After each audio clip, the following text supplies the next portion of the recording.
സർവത്ര ഗോവിന്ദനാമസങ്കീർത്തനം. ഗോവിന്ദ ഗോവിന്ദ. ശ്രീമദ്ഭാഗവതം പ്രഥമസ്കന്ധത്തിലെ 5-ാമത്തെ അധ്യായത്തിൽ നാരദന്റെ പൂർവജന്മത്തെക്കുറിച്ചുള്ള ഒരു സൂചന ലഭിക്കുകയുണ്ടായി. തുടർന്ന് 6-ാമത്തെ അധ്യായത്തിൽ നാരദന്റെ പൂർവജന്മകഥ വിസ്തരിച്ച് പ്രതിപാദിക്കുന്നു.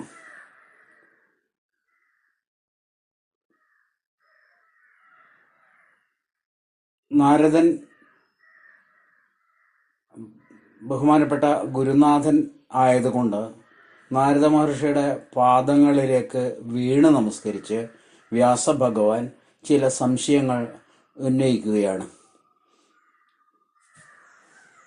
ഏവം നിശമ്യ ഭഗവാൻ ദേവർഷേർജന്മകർമ്മജ ഭൂയ പപ്രച്ഛതം ബ്രഹ്മൻ വ്യാസ സത്യവതീ സുത. ഹേ ബ്രാഹ്മണരെ, ദേവർഷിയായ നാരദന്റെ ജന്മത്തെപ്പറ്റിയും കർമ്മത്തെപ്പറ്റിയും അദ്ദേഹം പറഞ്ഞത് കേട്ടിട്ട് പിന്നെയും പിന്നെയും ചില കാര്യങ്ങൾ വ്യാസഭഗവാൻ ചോദിച്ചു. ചോദ്യങ്ങൾ ഇവയായിരുന്നു: ഭിക്ഷുഭേർ വിപ്രവസിതേ വിജ്ഞാനാദേഷ്ടുഭിസ്തവ വർത്തമാനോ വയസ്യാദ്യേ തദഖ്യമകരോദ്ഭവൻ സ്വയംഭുവക്കയാ വൃത്യാ വർത്തിതം തേ പരം വയ കഥം ചേതമുദസ്രാക്ഷി കാലേ പ്രാപ്തേ കളേബരം പ്രാകൽപവിഷയാമേതാം സ്മൃതിം തേ സുരസത്തമ നഹ്യേഷ വ്യവസാത് കാലയേഷ സർവനിരാകൃതി.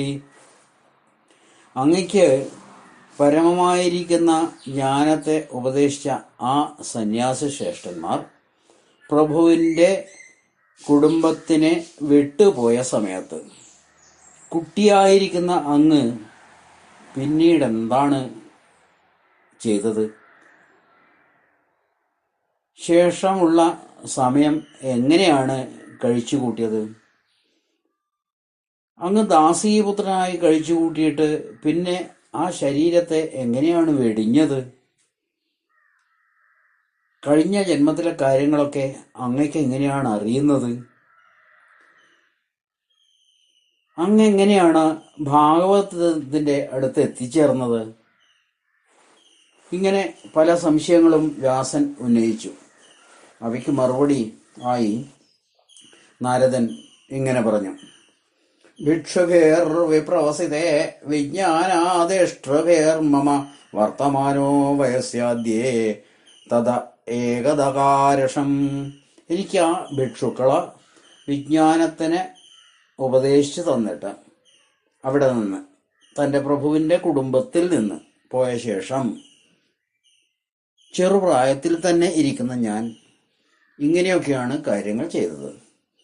ഏകാത്മജാമേ ജനനീ യോഷിൻ മൂഢാജകിങ്കരി മയ്യാത്മജേനന്യഗതൗ ചക്രേ സ്നേഹാനുബന്ധനം. ദാസിയായ, മൂഢയായ, ഒട്ടും അറിവില്ലാത്തവളായ, ആകപ്പാടെ ഒരു പുത്രൻ മാത്രം ഉള്ളവൾ ആയ, അതുമാത്രം ധനമായിരിക്കുന്ന എൻ്റെ അമ്മ പുത്രനും അന്യഗതിയില്ലാത്തവനുമായ എന്നിൽ സ്നേഹാനുബന്ധം ചെയ്തു. അമ്മയ്ക്ക് എന്നോട് എന്തെന്നില്ലാത്ത സ്നേഹമാണ് ഉണ്ടായിരുന്നത്. ഞാൻ അമ്മ പറയുന്നത് കേട്ട് അനുസരിച്ച് അവിടെ തന്നെ അവരെ ശുശ്രൂഷിച്ച് കഴിച്ചുകൂട്ടി.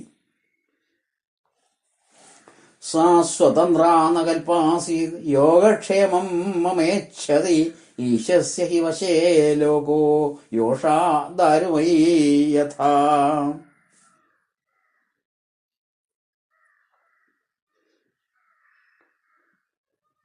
അഹം ച തദ്ബ്രഹ്മകുലേ ഊഷിവാംസ്തദപേക്ഷയാ ദിഗ്ദേശകാലാവ്യുൽപ്പന്നോ ബാലക പഞ്ചഹായന ഏകദാ നിർഗതാം ഗേഹാദ് ദുഹന്തീം നിശികാം പഥി സർപ്പോ ദശത്പദാ സ്പൃഷ്ടാക്രമണം കാലചോദിത. ഒരിക്കൽ അമ്മ പശുവിനെ കറക്കാനായിട്ട് രാത്രിയിൽ പോയ സമയത്ത്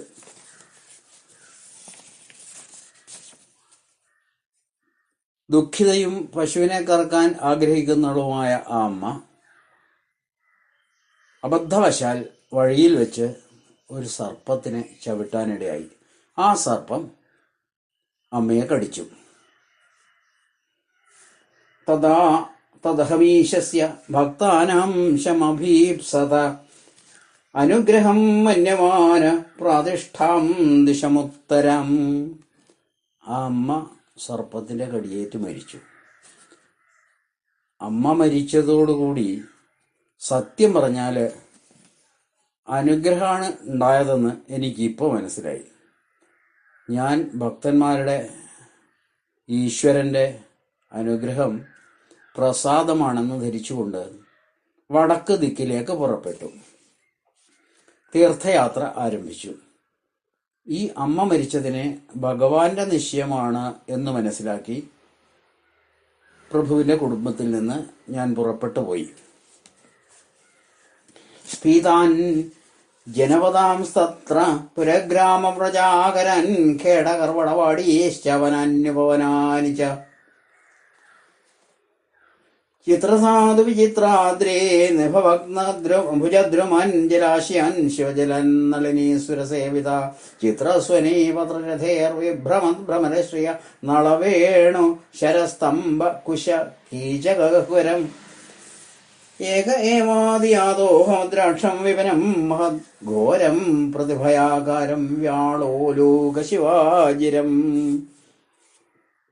സമൃദ്ധങ്ങളായ ദേശങ്ങൾ, പല രാജ്യങ്ങൾ, ബ്രാഹ്മണ ഗൃഹങ്ങൾ, ഗോകുലങ്ങൾ, രത്നാദികൾ എടുക്കുന്ന ഖനികൾ, ഖേടകർവടവാടികൾ അതായത് കൃഷിസ്ഥലങ്ങൾ, ഗ്രാമങ്ങൾ, പർവ്വതങ്ങളുടെ ഇടയിലൂടെയുള്ള ഗ്രാമങ്ങളുടെ ഇടയിൽ കൂടെ പൂച്ചെടികളുള്ള സ്ഥലങ്ങളിലൂടെ പല തോട്ടങ്ങളിലൂടെ ആനകളാൽ വീഴ്ത്തപ്പെട്ട, നശിപ്പിക്കപ്പെട്ട, ഒടിക്കപ്പെട്ട പല കൊമ്പുകളോടുകൂടിയ വൃക്ഷങ്ങളുള്ള വനങ്ങളിലൂടെ, സരസ്സുകളുടെ സമീപത്തൂടെ, കുളങ്ങളുടെയും മറ്റു പല ജലാശയങ്ങളുടെയും ഒക്കെ അരികത്ത് നിന്ന് പല പല പക്ഷികളുടെ കളകളാരവം കേട്ടുകൊണ്ട് അങ്ങുമിങ്ങും പറക്കുന്ന വണ്ടുകളോടുകൂടി ശോഭിക്കുന്ന അനേകം സരസ്സുകളുടെ താമരപ്പൂക്കളൊക്കെ വിരിഞ്ഞു വരുന്ന അങ്ങനെയുള്ള സരസ്സുകളിലൂടെ ഇങ്ങനെ പല പല സ്ഥലങ്ങളിലൂടെയും എനിക്ക് സഞ്ചരിക്കാൻ സാധിച്ചു, ഭഗവാനെ തന്നെ ധ്യാനിച്ചുകൊണ്ട്. പരിശ്രാന്തേന്ദ്രിയാത്മാഹം തൃഡ്പരീതോപുക്ഷിത സ്നാത്വാ പീത്വാ ഹൃദയ നദ്യ ഉപസ്പൃഷ്ടോ ഗതശ്രമ. പരിശ്രാന്തങ്ങളാണ് ഇന്ദ്രിയങ്ങൾ, ശരീരവും. അങ്ങനെയുള്ള ഇന്ദ്രിയങ്ങളോടും ശരീരങ്ങളോടും കൂടിയവനായിട്ട് ദാഹത്താൽ ആഹാരത്തിന് ആഗ്രഹം ഉള്ളവനായ ഞാൻ ആ സരസിന്റെ ഹൃദയത്തിൽ കുളിച്ച് ആചമനം ചെയ്തു വന്നിട്ട് ജലപാനം ചെയ്തു വിശ്രമിക്കാനായി ഇതാ പുറപ്പെട്ടു. ആ സരസിന്റെ തീരത്ത് ഭഗവാനെ തന്നെ ധ്യാനിക്കാനായിട്ടിരുന്നു. ഇടയ്ക്ക് കണ്ണു തുറന്ന് ആ സരസിൽ നിന്ന് ജലമെടുത്ത് പാനം ചെയ്തു. അങ്ങനെ ക്ഷീണം തീർത്തു. ഭഗവാനെ തന്നെ വീണ്ടും വീണ്ടും മനസ്സിൽ ഉറപ്പിക്കാൻ ശ്രമിച്ചു. തസ്മിൻ നിർമ്മനുജേരണ്യേ പിപ്പലോവസ്ഥാസ്ഥിത ആത്മനാത്മാനമാത്മസ്ഥം യഥാശ്രുതമചിന്തയം. മനുഷ്യനില്ലാത്ത ആ കാട്ടില് ഒരു ആൽമരത്തിന്റെ ചുവട്ടിൽ ഇരുന്നിട്ട് ഗുരുനാഥന്മാർ ഭഗവാനെ കുറിച്ച് എന്താണോ പറഞ്ഞു തന്നിട്ടുള്ളത് ആ വിധത്തിൽ എനിക്ക് മനസ്സിലേക്ക് ചിന്തിക്കാനായിട്ട് സാധിച്ചു, ധ്യാനിക്കാനായി സാധിച്ചു. ധ്യായതശ്ചരണാംഭോജം ഭാവനിർജിത ചേതസ ഔത്കണ്ഠ്യാശുകലാക്ഷസ്യ ഹൃദ്യാസീന്മേശനേർഹരി. ഭക്തിയാൽ ജയിക്കപ്പെട്ട മനസ്സുകൊണ്ട് ഭഗവാന്റെ പാദകമലത്തെ ധ്യാനിക്കുന്നവനും ചിലപ്പോൾ കണ്ണ് നിറഞ്ഞവനും ആയ എനിക്ക് ഹൃദയത്തിൽ സാക്ഷാൽ ശ്രീഹരി ഭഗവാൻ സാവധാനത്തിൽ എത്തിച്ചേരാനായിട്ട് ഇതാ പുറപ്പെട്ടു. പ്രേമാതിഭര നിർഭിന്ന പുളകാങ്കോതി നിർവൃത ആനന്ദ സംപ്ലവേലീനോ നാവശ്യമുപയൻ മുനേ. പ്രേമത്തിന്റെ അതിഭാരത്താൽ പുറമേ കാണുന്ന പുളകം കൊള്ളുന്നവനും ഏറ്റവും സുഖിച്ചവനുമായ ആനന്ദത്തിന്റെ മഹാപ്രഭാവത്തിൽ ലയിച്ചവനും ആയ അല്ലയോ വ്യാസ മുനെ, ഞാൻ പുറമേയുള്ള യാതൊന്നിനെയും കണ്ടില്ല.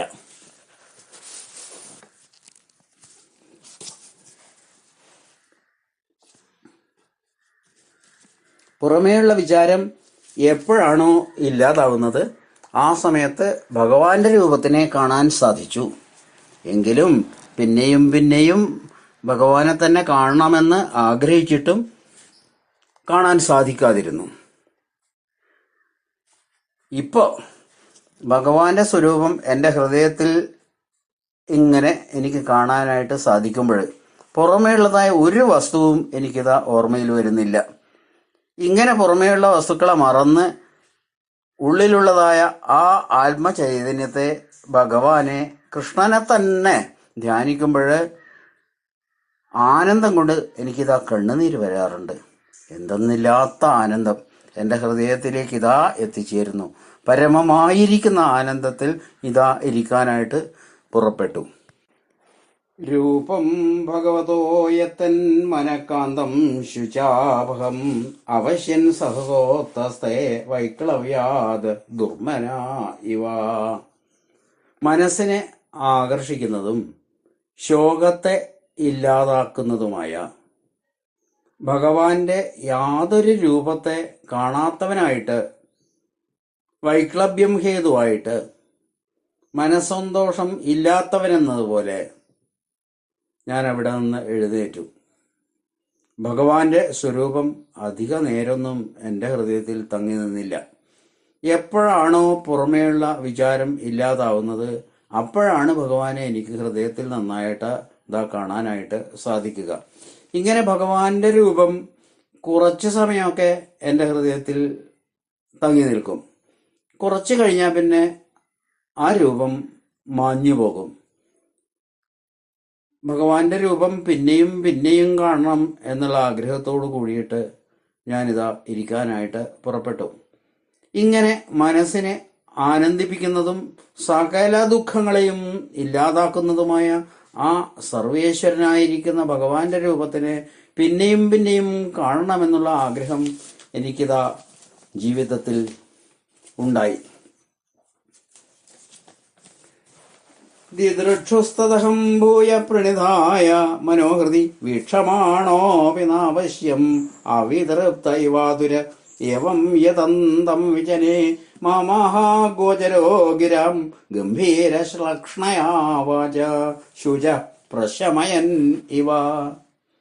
പിന്നെയും പിന്നെയും ആ ഭഗവാന്റെ രൂപത്തിനെ കാണാൻ ആഗ്രഹിച്ച ഞാൻ മനസ്സിനെ ഹൃദയത്തിൽ ഉറപ്പിച്ചിട്ട് ഭഗവാനെ തന്നെ കാണണം എന്ന ആഗ്രഹം കൊണ്ട് പിന്നെയും പിന്നെയും അങ്ങനെ ഇരിക്കുമ്പോൾ, ധ്യാനിച്ചിരിക്കുമ്പോൾ എനിക്കിതാ ഭഗവാനെ കാണാനായിട്ട് സാധിക്കുന്നില്ല. എത്ര തവണ കണ്ടു കഴിഞ്ഞാലും ഞാനിതാ തൃപ്തനും ആകുന്നില്ല. പിന്നെയും പിന്നെയും ഭഗവാനെ കാണണം എന്നുള്ള ഒരാഗ്രഹം എന്നിലിതാ ജനിക്കാനായിട്ട് പുറപ്പെട്ടു. ഇങ്ങനെ ഏകാന്തത്തിൽ ഭഗവാനെ കാണാനായിട്ട് യത്നിക്കുന്ന എനിക്കിതാ ഇപ്പോഴ് ആകാശത്ത് നിന്ന് ഒരു ശബ്ദം കേൾക്കാനായിട്ട് സാധിച്ചു.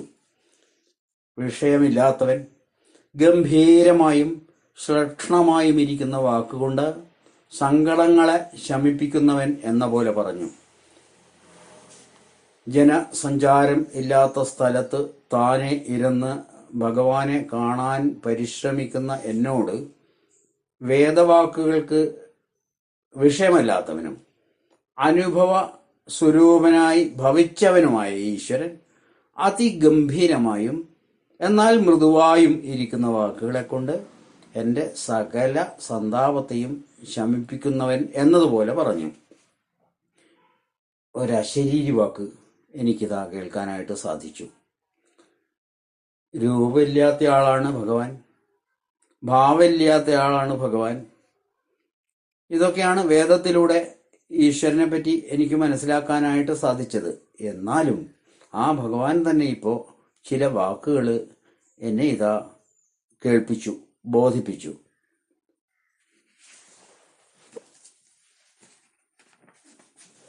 ഹന്താസ്മിൻ ജന്മനി ഭവാൻ നമാം ദ്രഷ്ടും ഇഹാരിഹതി അവിവക്വകഷായാണം ദുർദർശോഹം കുയോഗിനം.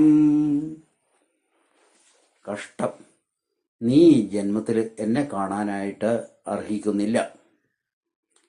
പാകം വരാത്ത മാലിന്യം നിറഞ്ഞ മനസ്സോടുകൂടിയ കുയോഗികൾക്ക്, കുൽസിതരായ യോഗികൾക്ക് ഞാൻ ദർശിക്കാൻ സാധിക്കാത്തവരാണ്. മനസ്സ് നന്നായിട്ട് പാകമായി കഴിഞ്ഞാൽ മാത്രമേ എന്നെ ഒരാൾക്ക് വേണ്ട രീതിയിൽ കാണാനായിട്ട് സാധിക്കൂ. സകൃത് യദർശിതം രൂപമേതത് കാമായതേനക മദ്ഗാൻമ ശനകൈ സാധു സർവാൻ മുഞ്ചതി ഹൃച്ഛയൻ. സകൃത് യദ്ദർശിതം രൂപമേതത് കാമായതേനക മദ്കാമ ശനകൈ സാധു സർവാൻ മുഞ്ചതി ഹൃച്ഛയൻ. ഞാൻ നിനക്ക് ഒരു പ്രാവശ്യം എൻ്റെ രൂപത്തെ കാണിച്ചു തന്നു. നിനക്ക് പിന്നെയും പിന്നെയും ഈ രൂപത്തെ കാണാൻ ആഗ്രഹം ഉണ്ടാകണം എന്ന് കരുതിയിട്ടാണ് അങ്ങനെ എൻ്റെ രൂപം ഒരിക്കൽ കാണിച്ചു തന്നത്. സജ്ജനങ്ങൾ മെല്ലെ മെല്ലെ സകലങ്ങളായ കാമങ്ങളെയും ഉപേക്ഷിച്ചുകൊണ്ട് എന്നെ കാണാൻ വേണ്ടി ആഗ്രഹിക്കും. ഒരിക്കൽ എന്നെ കണ്ടു കഴിഞ്ഞാൽ പിന്നീട് അവർക്ക് മനസ്സിലാവും ഈ ലോകത്ത് ആഗ്രഹങ്ങളുടെ പിന്നാലെ, ലൗകികങ്ങളായ കാര്യങ്ങളുടെ പിന്നാലെ അല്ല ഓടിപ്പോകേണ്ടത്, എന്നെ തന്നെയാണ് കാണേണ്ടത് എന്ന ആ ഒരാഗ്രഹം സജ്ജനങ്ങൾക്കെല്ലാം ഉണ്ടാകും. ഒരിക്കൽ എന്നെ കാട്ടിത്തന്നത് അതിനു വേണ്ടിയാണ്. അവിപക്വ മനസ്സ് നന്നായിട്ട് പ്രസന്നമാവുന്ന സമയത്ത് മാത്രമേ നിനക്ക് എപ്പോഴും എന്നെ കാണാനായിട്ട് സാധിക്കൂ. ആ അശരീരി വാക്ക് എനിക്ക് കേൾക്കാനായിട്ട് ഇതാ സാധിച്ചു.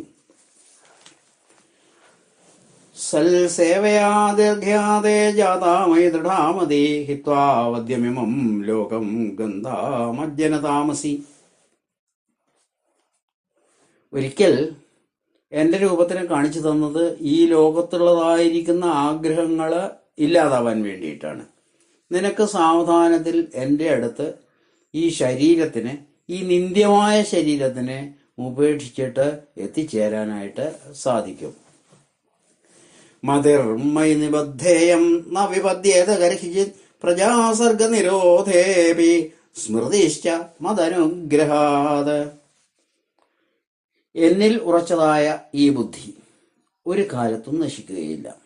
എൻ്റെ അനുഗ്രഹം ഹേതുവായിട്ട് പ്രളയകാലത്തിലും സ്മൃതിയിൽ, ഓർമ്മയിൽ ഞാനുണ്ടാവും.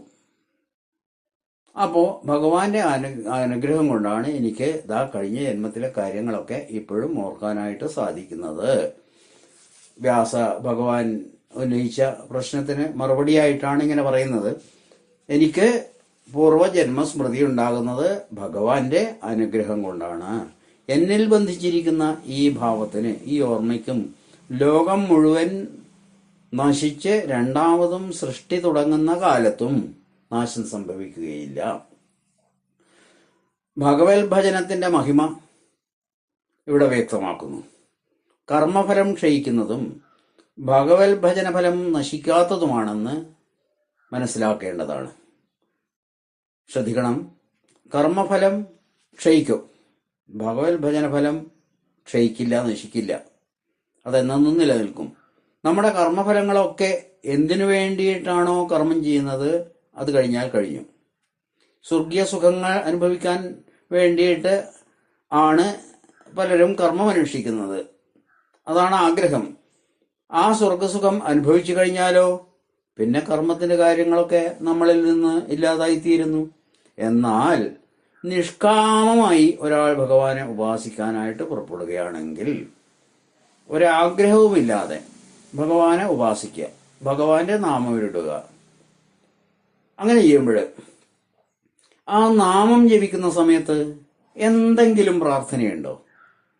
ഹരേ രാമ രാമ രാമ ഹരേ ഹരേ, ഹരേ കൃഷ്ണ കൃഷ്ണ കൃഷ്ണ ഹരേ ഹരേ, അല്ലെങ്കിൽ നാരായണ നാരായണ നാരായണ നാരായണ രാമ രാമ രാമ രാമ രാമ രാമ രാമ രാമ.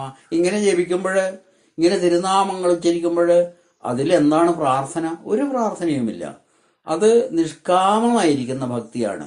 ഒരാഗ്രഹവുമില്ലാതെ ഭഗവാനെ ഉപാസിക്കുന്ന ഭക്തിയാണത്. ഭഗവാന്റെ തിരുനാമജപം. ഇങ്ങനെ ഭഗവാനെ തന്നെ ധ്യാനിക്കുന്ന സമയത്ത് ഭഗവാന്റെ അടുത്ത് നിന്ന് കിട്ടുന്നതായിരിക്കുന്ന ആ ബുദ്ധി അതൊരിക്കലും നശിക്കില്ല. ഇങ്ങനെ ഒരാഗ്രഹവുമില്ലാതെ ഭഗവാനെ ഉപാസിക്കുന്നതായിരിക്കുന്ന ബുദ്ധി അതേത് പ്രളയം വന്നു പോയി കഴിഞ്ഞാലും നമ്മളിൽ നിന്ന് ഇല്ലാതായിട്ട് തീരണില്ല. ഏതാവതുക്തോ പരരാമതൻ മഹദ്ഭൂതം നഭോ ലിംഗമലിംഗമീശ്വരം അഹം ച തസ്മൈ മഹതാം മഹീയസേ ശീർഷ്ണാവനാമം വിദധേനുകമ്പിത. അന്തരീക്ഷത്തില് രൂപം കൊണ്ടിരിക്കുന്നതാണെങ്കിലും സ്വതേ അരൂപമായും എല്ലാറ്റിനെയും നിയന്ത്രിച്ചു വരുന്നതുമായ ആ മഹത്തായ പരബ്രഹ്മമൂർത്തി. ഇത്രമാത്രമേ പറഞ്ഞുള്ളൂ. ഇത്രയും പറഞ്ഞ് അവസാനിപ്പിച്ചു.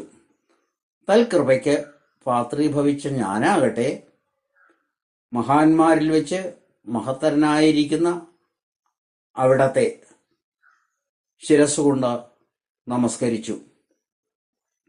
നാമാന്യനന്ദസ്യ ഹതത്ര പപ്പഠൻ ഗുഹ്യാനി ഭദ്രാണി കൃതാനി സ്മരൻ ഗാംഭര്യടം സ്തുഷ്ടമനാഗത സ്പൃഹ കാലം പ്രതീക്ഷൻ വിമതോ വിമത്സര.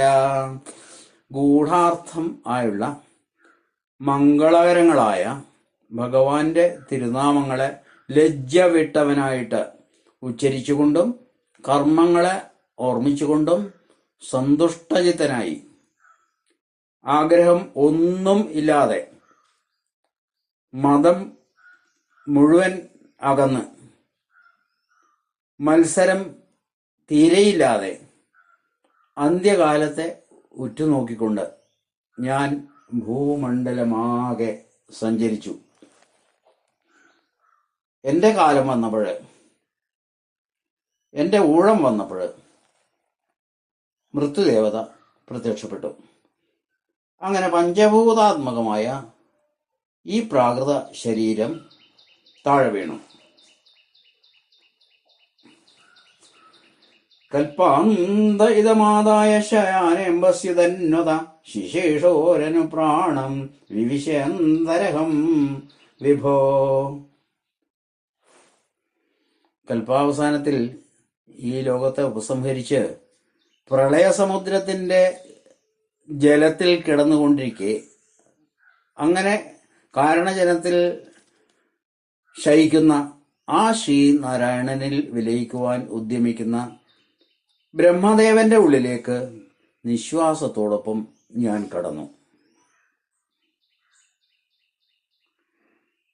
സഹസ്രയുഗപര്യന്ത ഉത്ഥായേതംസ്യസൃക്ഷത മരീചി മുഖ്യ ഋഷയ പ്രാണേഭ്യോഹം ചജ്ഞിരേ.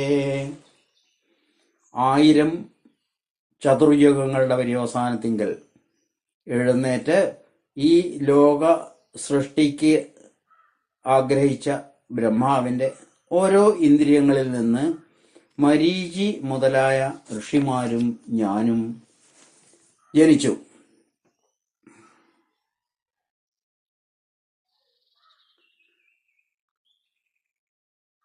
ആയിരം ചതുർയുഗങ്ങളുടെ പര്യവസാനത്തിൽ ആണ് വീണ്ടും എനിക്ക് ജനിക്കാനായിട്ട് സാധിച്ചത്.